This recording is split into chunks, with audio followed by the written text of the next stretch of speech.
Hello বন্ধুরা, এখানে আপনাদেরকে দেখাবো CP18 মডেলের যে ডিসপ্লেওয়ালা যে সকল মেশিন আছে, মেশিনগুলোর স্পিড কীভাবে কমায় এবং বাড়ায় করার জন্য আই বাটনটাকে চেপে ধরে দেখেন SPD এইটার ভিতরে 35 দেওয়া আছে।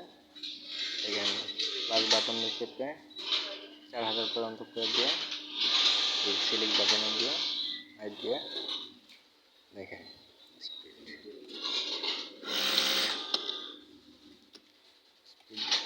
বেড়ে গেছে। আবার সেটা কমানোর ক্ষেত্রে সেম আই বাটনে চেপে ধরে SPD টেপোগ্রাম থেকে এনে মানার বাটনে চেপে কমায় দিচ্ছি।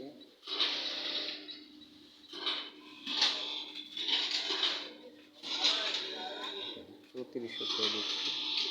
3400 দিয়ে সিলেক্ট দিয়ে আই বাটনে চেপে দিলাম, স্পিডটা একটু কমে যাবে।